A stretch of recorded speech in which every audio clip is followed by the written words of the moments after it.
Attention, please. And now, it's Cutter's Rockcast.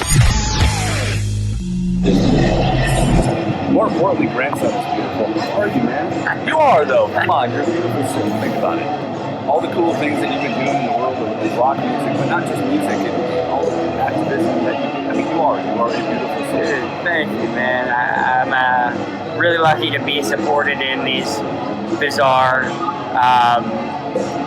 creative endeavors that I'm doing, and the fact that I have a platform only reinforces the importance of making sure that when we have that microphone that we're talking about something important and advocating for people that need to be advocated for.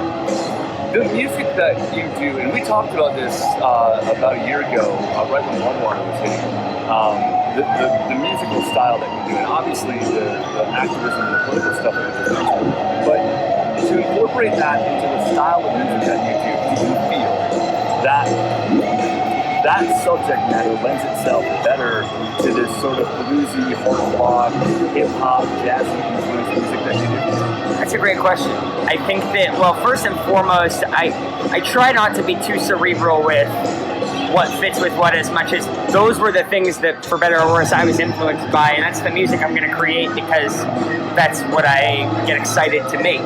So whether or not that's well received or the subject matter lyrically matches up with what I'm doing melodically or with the production, like, as much as I hope that all meshes together, I try to just move instinctually through these different facets of songwriting and hope that it connects with people.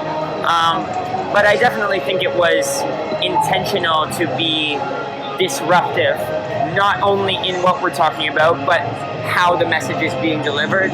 So for me, I always felt like I was like cheating on one of my other identities by either wanting to be a rapper or a singer or a DJ / producer. And this grandson thing was really just my first foray into what would it be like if I tried to do all and none of those things. So again, on one hand, I deliberately tried to make different sounding music and talk about things that are uncomfortable to talk about, and try to advance a conversation of what rock music sounds like in 2019 for some high school kid. But then also I need to have one foot in a state of play where I'm just doing something that feels good, and whether or not that's received can't affect my creative process of how I sit down in front of a microphone and record. We never have a lot of time to sit down and talk at these festivals. I know. We're backstage at Riot Fest in Chicago, Illinois. But I am curious kind of what your next step is. Obviously, you have the two EPs out. You just released another new song a few weeks ago. Mm-hmm. You've done sort of that. I mean, is that something you're going to continue? Just here's a single, here's a new EP, here's a single, here's a new... Or are you looking to put together more of a complete piece of music of some sort? Yeah, that's a good question. So, from when I first signed with Fueled by Ramen and when I first started making music and expanding beyond just the singles kind of thing, first off, I think that the appetite of the audience that I had, like, nobody was lining up for an album. So I felt like I wanted the flexibility to allow what this thing is to grow without putting 11 songs out and having to sit around for a year and a half hoping I can get a tour, hoping that people connect with some song that's been out. So being able to constantly have a new flow of music, keep the blood from coagulating in the project. We haven't gone more than a couple months without dropping new music in 3 years. So I think that will always be something I'm interested in doing. I think that's where I am as a consumer of music and as a fan. Like, I'm not sitting around waiting for my favorite bands anymore. But yeah, I intended for this series of EPs to be a trilogy, to be an introduction. The first project leaned more electronic. The second one was more rock and roll. The third one that dropped yesterday is somewhere in the middle of all of it. And now I've got a couple things. I've got a concept project I've been building out. I've got the debut album I've been building out. I've got an acoustic project that we've been beginning to work on.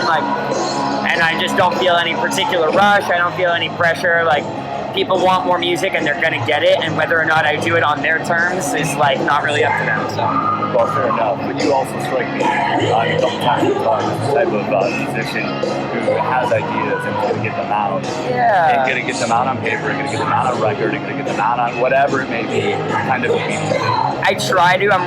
It's been something that's been really hammered home for me by my manager, by my team around me, because it's very easy to let your dreams be dreams. You know, I've been sitting around talking about this one particular idea I've had for over a year now, and sometimes I would use language to describe it that would insinuate that, like, yeah, I can't wait for that to happen, and I have people around me pushing me to change that to, yeah, this is happening, and it's happening in X amount of time. You know, like, set concrete goals, push yourself, and that's true for anyone watching, like, beyond music, beyond being an artist, whatever it is that you want to do, whether it's run a marathon or quit your job, whatever it is, like, I think that it's really important to push yourself to acknowledge that how you think about these things and how you talk about them is how you manifest them. So I've been trying to surround myself with people that encourage me to be ambitious and think big and think with a big imagination, but also